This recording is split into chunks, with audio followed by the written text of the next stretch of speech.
Hello and welcome back to another Classic WoW video.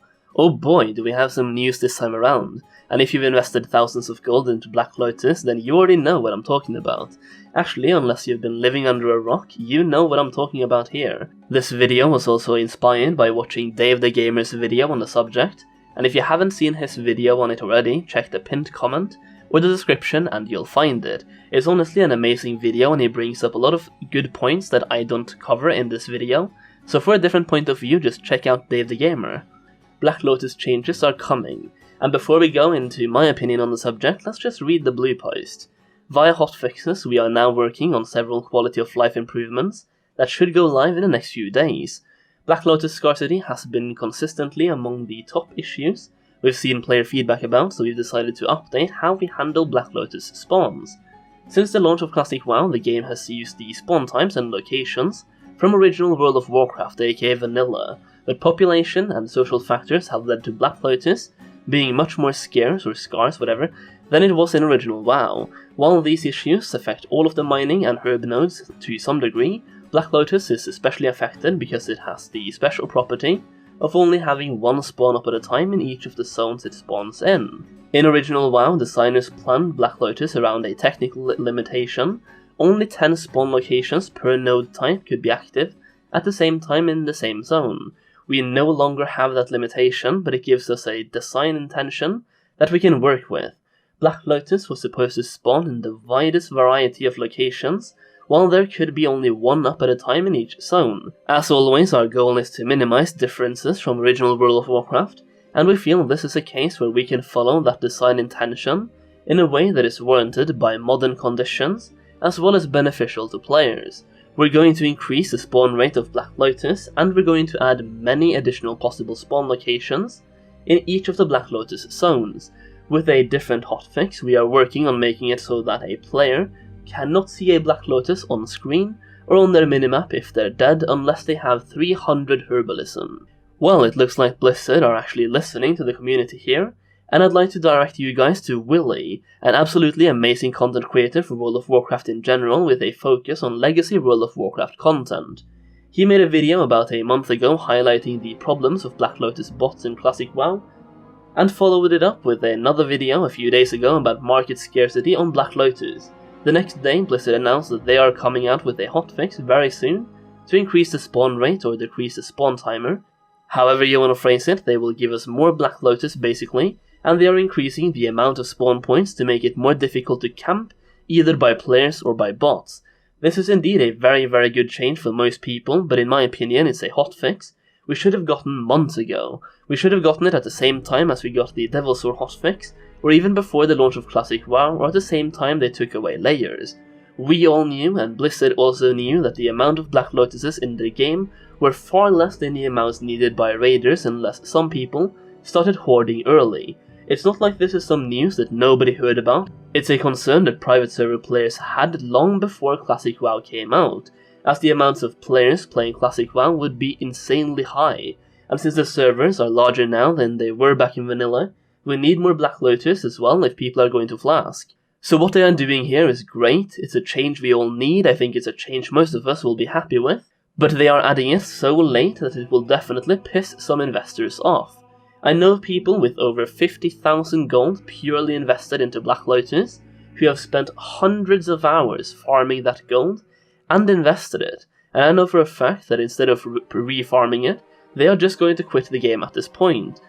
So what Blizzard is doing here is increasing the amounts of Black Lotus you encounter in the game by increasing their spawn frequency, and they are also adding more spawn locations to counter bot camping, plus you can also no longer see them when you're dead, which counters people using level 1 dead alts to see when a Black Lotus spawns, unless they have 300 herbalism, which you cannot have at level 1.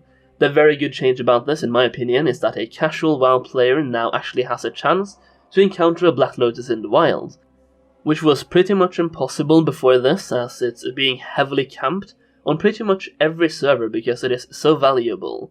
With more spawn locations, it will be more difficult to camp, and therefore, if you do have 300 herbalism, and you're leveling in the right zones at the right time, you might be lucky and find a Black Lotus. What would be even better if you ask me is if they add dynamic respawns as well, as Willy covered in this video, But in that case, the dynamic response should work based on how many people play on that server, instead of how many people are in the zone, because if Black Lotus respawns are based on how many people are in the zone, you just know people will abuse that like crazy, and place thousands of people in the same zone to get super fast respawns. So what will this change do to Black Lotus, flasks, and the market in general? Well, Black Lotus price was pretty much determined by two factors. Number one being the supply versus demand, and the demand was much higher than the supply, which resulted in crazy numbers. Number two was that there were tons of bots farming Black Lotus and selling them for real money instead of gold. So realistically, there were thousands of Black Lotuses in the game that would never be put up on the auction house, and the bots could do this because, again, it makes it seem like there's less Black Lotus available, which makes them cost more gold, which means the bots make more money when selling them for real money as well. Now the supply will be a lot higher. Exactly how much higher we'll have to wait for the exact hotfix and an updated Bluepost to find out, but we know it's going to be higher, and prices have already been cut in half on most servers. And look at it this way, before this change, the ratio of Black Lotus to Dreamfoil in the world were maybe 1 Black Lotus to 5,000 Dreamfoil, right? Now it's going to be a lot less, meaning that the prices of other herbs used in creating flasks might actually go up, or they should go up. Since more Black Lotus will be available, more people will use flask, and the demand for herbs like Dreamfoil will go up. As for Black Lotus itself, it has to go down in price, right? But the question is, by how much? Flasking is still valuable in the game itself, and even though more people can flask, a lot of people still have tons of gold to spend in the game, so realistically the price will never hit 30 gold as people are saying on Reddit and so on. In my opinion, on the bigger servers, maybe 100 gold would be the mark I predict it lands on, because people can farm upwards of 300 gold per hour by being a mage and boosting either Solgurub or Moradin. So if you make 300 gold per hour and Black Lotus costs 100 gold, that's 1 hour of farming for 3 flasks. Actually, crafting of flasks takes more regions as well, so let's say 150 gold in total for 1 flask. If you make 300 gold per hour, that's still 2 flasks per hour, which I think is already way too much, and it's too cheap. But I could be wrong on that one, and time will tell. It all depends on whether Blizzard chooses to double, triple, quadruple or quintuple the supply of Black Lotus, and for all I know, maybe they even give us 10 times the amount of Black Lotus, in which case the price will surely crash at that point. The supply would far outweigh the demand.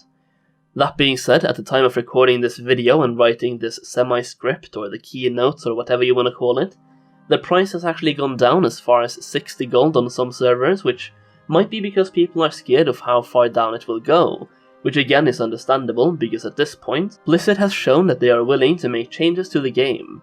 However, in their Bluepost, they did say that they wanted to keep Classic WoW as close to the original game as possible, so I would imagine that at most they would double or maybe even triple the supply of Black Lotus in general. So what is my suggestion here? Well, first off, sell Black Lotus, buy Dreamfoil, buy Mountain Silver Sage, buy Plague Bloom, buy Grom's Blood, and just buy all of the other things needed to make the flasks, and make flasks and then sell those flasks. Remember, to make a flask of Supreme Power you only need 1 Black Lotus, but you need 30 Dreamfoil and 10 Mountain Silver Sage. And hey, if you did invest thousands of gold into Black Lotus, I genuinely feel sorry for you, but I also imagine that if you did that once, you know how to farm gold, and you can farm it back up again. And in the end, this is a good change for the game itself, and it was bound to happen at some point. And hey, if you are looking to farm some gold back up again, or if you sold your Black Lotus and are looking for new items to invest in, I will throw 2 videos on the screen for you at the end of this video, showing you what to invest in and how I'm currently farming gold. But before that, I wanted to say thank you to all of my patrons for the support over there. It really means a lot, and with this change to Black Lotus, I hope we can all make some gold, even if we have to change our plans a little bit. So yeah, if you're looking to make some gold, since Phase 5 is right around the corner, you can see a video on gold farms you can use to prepare for Phase 5 on the screen right now, so click that one if you haven't already seen it.